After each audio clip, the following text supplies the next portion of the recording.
Assalamu alaikum. I'm Dr. Kiran Usman. I'm consultant obstetrician and gynecologist, currently working at Doctors Hospital and Evercare Hospital.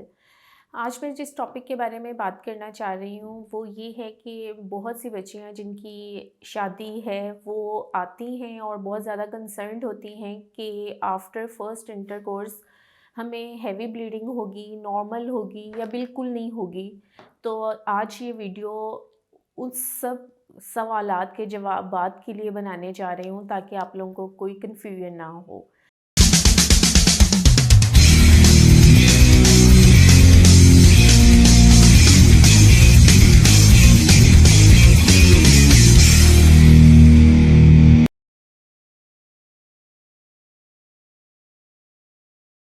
40% जो ladies हैं उनमें bleeding बिल्कुल नहीं होती।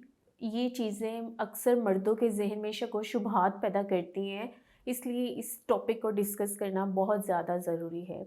आपको कितनी ब्लीडिंग होगी, ये चीज़ आपकी हाइमन की शेप, टेक्सचर एंड थिकनेस पे डिपेंड करती है। कुछ पेशेंट्स में बिल्कुल माइल्ड ब्लीडिंग होती है और कुछ में बहुत ज़्यादा हेवी ब्लीडिंग हो जाती है। वो पेशेंट्स जिनका हाइमन एक रिंग की फॉर्म में होता है, वो बहुत ज़्यादा थिक होता है और बहुत वॉस्कुलर होता है, मींस उसमें बहुत ज़्यादा ब्लड फ्लो होता है, ब्लड सप्लाई ज़्यादा होती है। वो जब रप्चर होता है तो वो हेवीली ब्लीड करती हैं। ऐसी पेशेंट्स इवन फर्स्ट नाइट के बाद हमारे पास हॉस्पिटल में प्रेजेंट करती हैं, उनको ब्लड लगाना पड़ता है, इवन ऑपरेशन थिएटर में एनेस्थीसिया के अंडर उनको स्टिच करना पड़ता है। कुछ पेशेंट्स ऐसी होती हैं कि जिनकी हाइमन में इलास्टिक टिश्यू ज़्यादा होता है, वो उसमें स्ट्रेच करने की काबिलियत ज़्यादा होती है, उसमें इतना ज़्यादा ब्लड फ्लो नहीं होता, इसलिए जब वो रप्चर करती है तो वो इतना ज़्यादा ब्लीड नहीं करती, उन पेशेंट्स को इतनी ज़्यादा ब्लीडिंग या पेन नहीं होती।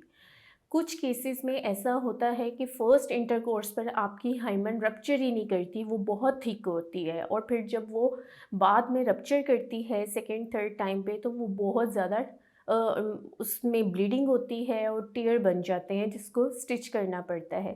सम टाइम ये बिल्कुल सेमी सर्कुलर इस तरह दूसरे तीसरे दिन का जैसे चाँद होता है बारीक सा वैसी होती है, उस केसेस में भी इसमें ब्लीडिंग कम हो जाती है।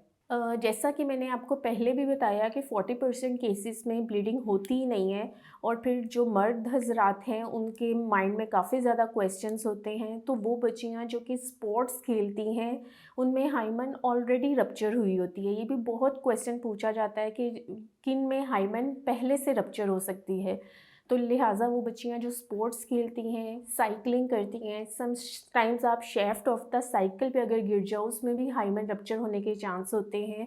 एंड वो बच्चियाँ जो टेम्पोन यूज़ करती हैं फॉर द पीरियड्स, उनका जो हाइमन है वो भी पहले से रप्चर हुई हो सकती है। इलास्टिसिटी, उसकी इलास्टिसिटी ज़्यादा होती है इसलिए उसमें इतनी ब्लीडिंग नहीं हो सकती है। लिहाजा ये सोचते हुए कि ये ब्लीडिंग नहीं है, ये वर्जन नहीं है, आप अपनी शादीशुदा ज़िंदगी को ख़राब मत करें और अपने गायनाकोलॉजिस्ट से रुजू करें। आई थिंक ये वीडियो आपके लिए काफ़ी हेल्पफुल साबित होगी। अगर आप इस बारे में मज़ीद कुछ जानना चाहते हैं तो कमेंट बॉक्स में कमेंट करें, मैं नेक्स्ट वीडियो में उसका जवाब देने की कोशिश करूँगी। मेरे यूट्यूब चैनल को लाइक करें, सब्सक्राइब करें और बेल आइकॉन को दबाना मत भूलें।